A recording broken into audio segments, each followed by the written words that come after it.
भक्तजनों, 1 महीना ऐसे स्थान पर रह के आया हूँ जहाँ बोलने का रिवाज नहीं है, ना ही मिलने का। सत्संग की समाप्ति के बाद एक स्थान पर मुझे खड़ा कर दिया जाता है और आगे से सभी साधक राम राम जपते हुए निकलते जाते हैं। मुझे तो ऐसा लगता था कि जैसे मेरे सामने से निकलते हुए श्री राम शरण के बाहर तक मैं प्रार्थना भी यही करता था, घर तक पहुंचने तक कोई बात ना कीजिए, राम राम जपते जाइए, आज भी जपिए, कल भी जपिए, सदा जपते रहिएगा। पर मैंने सुना है कि बातें तो थोड़ी बहुत होती ही हैं। यहाँ से जो लोग गए हुए थे वे सब देख के आए हैं। बहरहाल साधक श्री इतना ही निवेदन करूंगा, बातें करने का स्वभाव अच्छा तो नहीं है, बहुत समय बर्बाद होता है। समय का सदुपयोग होना चाहिए और हमारे पास बहुत अनमोल साधन है समय के सदुपयोग करने का। जितनी राम नाम की कमाई करेंगे उतनी आपकी अपनी है, पर लोक में भी यही साथ जाएगी, पाथे भी यही है, राह खर्च। तो इस कमाई पर बहुत ध्यान देना चाहिए साधकजनों। मेरा कुछ नहीं जाता, लेकिन कष्ट होता है। जाप हो रहा है भीतर, पीछे महिलाएं उठने से पहले ही ऊंची ऊंची बातें करने लग जाती हैं। जो पीछे कुर्सी पर बैठी हैं, मैं उस वक्त बाथरूम में होता हूं, मुझे सब सुनाई देती हैं। ये बातें शोभनीय तो नहीं है। स्पष्ट है जो पीछे बैठी हैं बुजुर्ग हैं, वृद्धा हैं, कितने दिन बाकी जिंदगी होगी कोई भरोसा नहीं है। तो उन्हें तो ज्यादा इस बात का लाभ लेना चाहिए कि बातें ना करके अधिक राम राम जपना चाहिए। आप सबसे भी निवेदन है सदक्षिणों, बातें ना कीजिएगा। जिंदगी भर खत्म नहीं होती बातें, जिंदगी खत्म हो जाती है।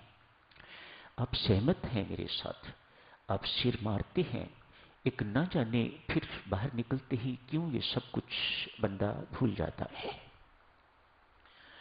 सुने हुए का अर्थ तो यही है ना कि उसे जीवन में उतारा जाए, पढ़े हुए का अर्थ भी यही है कि उसे जीवन में उतारा जाए, अन्यथा सब व्यर्थ है। It's sheer waste of time. जो यहाँ के साधक हैं उनको मुझे पत्र लिखने की जरूरत तो नहीं, लेकिन कुछ को ऐसी गंदी आदतें पड़ी हुई हैं वे लिखते हैं। कोई एड्रेस नहीं, कोई टेलीफोन नंबर नहीं, कोई नाम नहीं, कोई मैंने संदेश देना हो तो कहाँ दूं,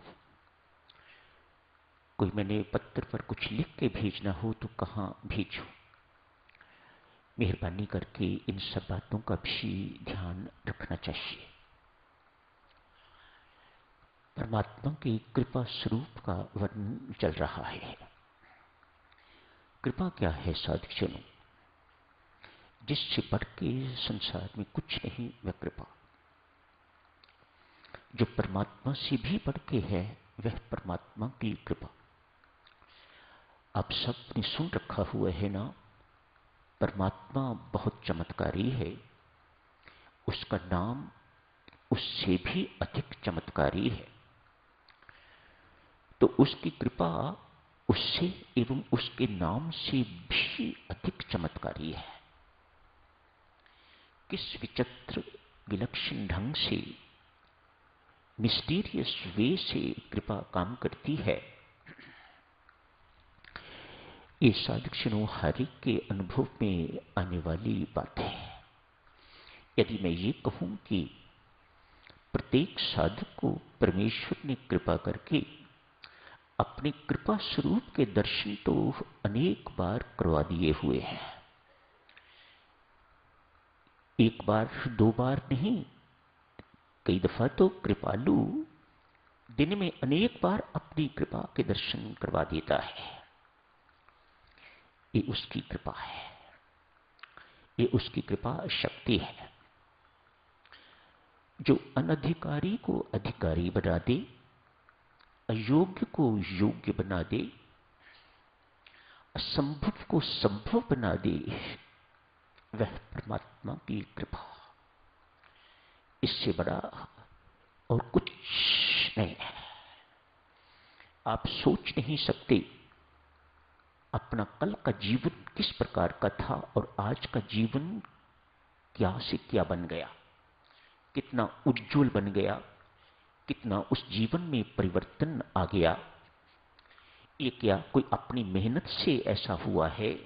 तनिक गंभीरता से सोच के देखना तो सहसा मुख से निकलेगा, वह परमात्मा तेरी कृपा अपरंपार है। ये तेरी कृपा का साक्षात प्रमाण है। ये सब कुछ तेरी कृपा से हुआ है। मैं कभी इस काम के योग्य नहीं था जो आज मुझे आपने बना दिया है। तो ये हर एक के जीवन में घटित होता है। भक्तजनों, जिसे आप सजा समझते हो,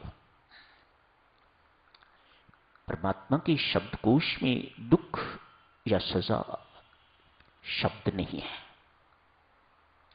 ये हमारी कृति है। परमात्मा की करनी में दुख या दंड नहीं है। खोज करके देखना, यदि आप ये मानते हो कि ये दुख उस द्वारा दिया हुआ है, ये दंड उस द्वारा दिया हुआ है, तनिक चिंतन मनन करके देखना, तो उसके दुख और दंड में भी परमात्मा की कृपा करुणा छिपी हुई है। आज सोच विचार करना इस बात पर।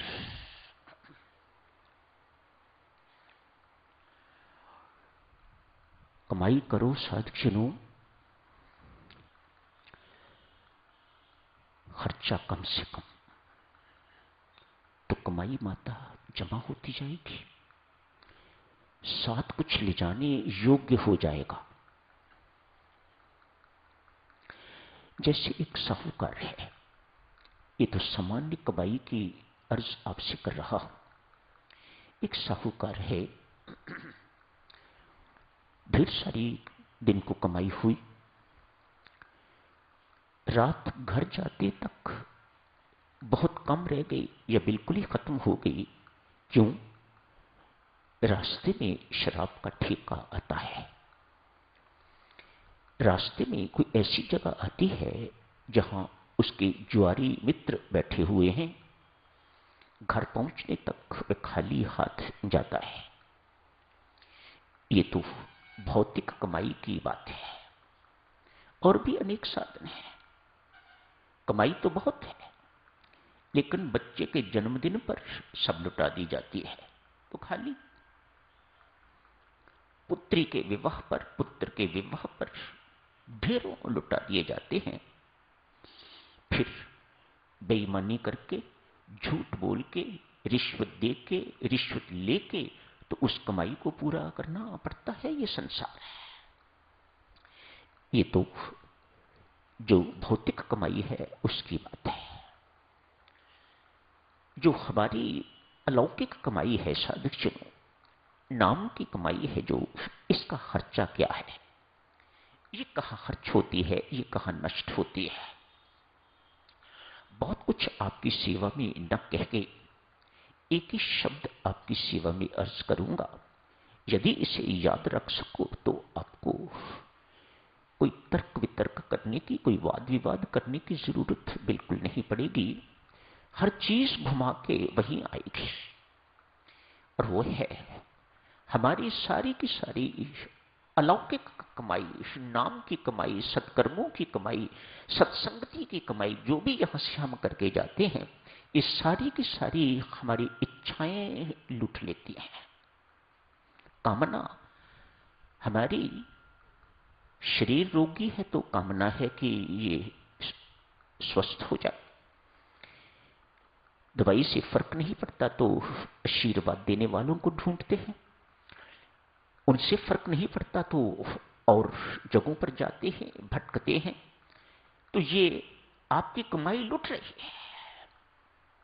इसका अर्थ ये ना समझिएगा कि श्रुतियां ये कहती हैं कि आपको रोग हुआ है तो उसका इलाज नहीं करवाना, करवाइएगा। जरूर श्रुतियों के शब्द हैं, इलाज करवाइएगा, जरूर करवाइएगा, लेकिन परमेश्वर से क्या मांगना है? परमेश्वर तेरी कृपा से मेरा घोरतम कर्म कट रहा है।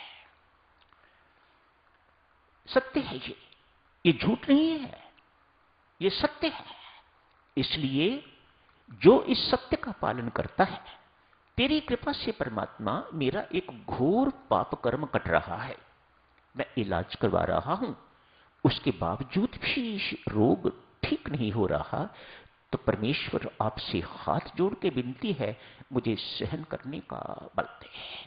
तेरी कृपा के बिना कोई अपने कर्मों का भोग नहीं सकता। किसी में हिम्मत नहीं है, किसी माई के लाल में इतना बल नहीं है कि वे अपने किए हुए कर्मों का फल भोग सके, यदि परमात्मा उसे बल न दे। तो ये बल मांगने की आवश्यकता है परमात्मा से।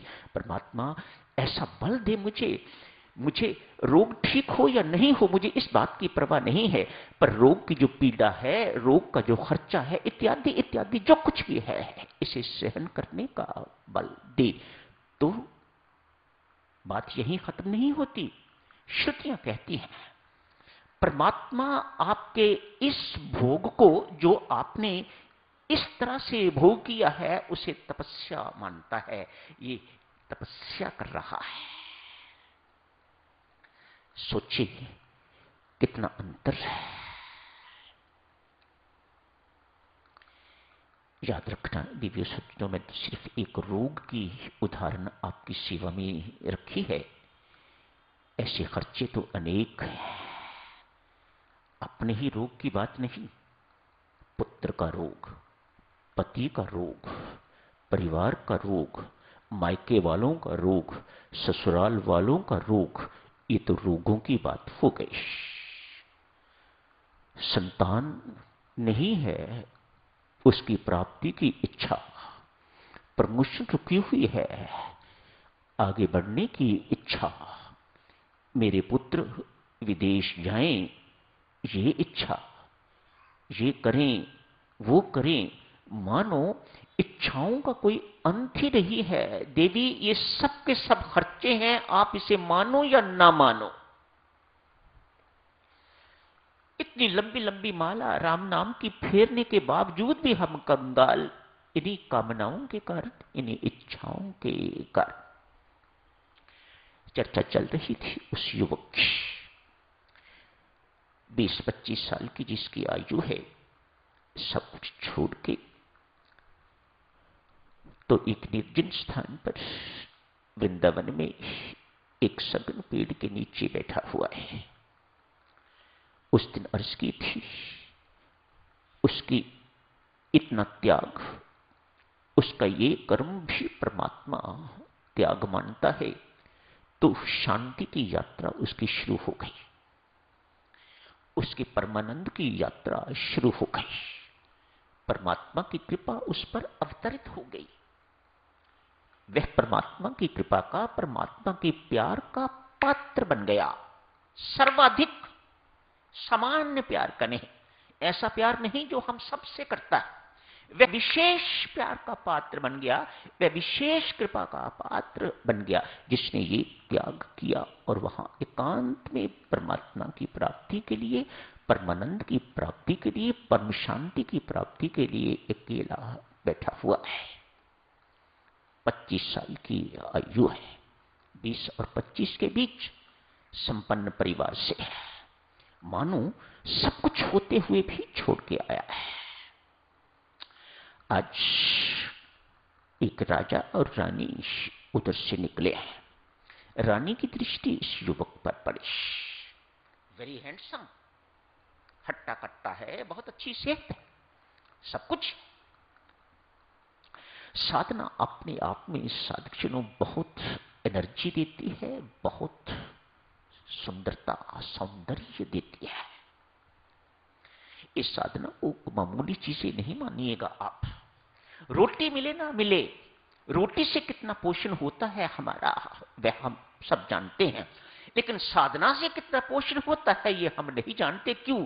हमने अभी साधना की ही नहीं है। साधना करके देखिएगा तो आपको पता लगे कि कितनी ऊर्जा आपको मिलती है, मानो किसी और चीज की आप जरूरत ही महसूस नहीं करते। इतने अंदर से ऊर्जावान, इतने अंदर से बलवान, भीतर से बलवान आप हो जाते हैं, गुणवान हो जाते हैं कि आपको किसी और चीज की जरूरत महसूस नहीं होती। ये साधना है। वह साधक साधनारत है। साधनारत का अपना चेहरा, उसका नूरी आभावान चेहरा है, नजर टिकती नहीं है उसके चेहरे पर। रानी ने देखा, राजा से कहा, क्या बात है, क्या हुआ इस युवक को, क्यों संसार छोड़ के यहां बैठा हुआ है? ये इसकी उम्र भक्ति करने की है, ये क्या कर रहा है, क्यों अपने जीवन को बर्बाद कर रहा है, क्यों सुख सुविधा को छोड़ के यहां बैठा हुआ है? ये चलो पता करते हैं। दोनों पति पत्नी युवक के पास गए हैं। आग्रह करके युवक को राजा साहब अपने घर ले गए हैं, महल में ले गए हैं। जाके नहलाया धुलाया है, कपड़े बदलवाए हैं, कपड़े पहनवाए हैं। शायद शरीर पर कपड़ा ही कोई नहीं था, कपड़े पहनवाए हैं। मानो राजकुमार जैसा लगने लग गया है, राजा जैसा ही लगने लग गया है। कहा, युवक आज से आप यहीं रहोगे। परमेश्वर की कृपा क्या है, इतना बड़ा प्रलोभन एक निर्जन स्थान से कंगाल उठा हुआ राजघराने में आ पहुंचा है। सामान्य व्यक्ति आप तो यही कहोगे ना कि परमात्मा की बड़ी कृपा है। युवक इससे एग्री नहीं करता।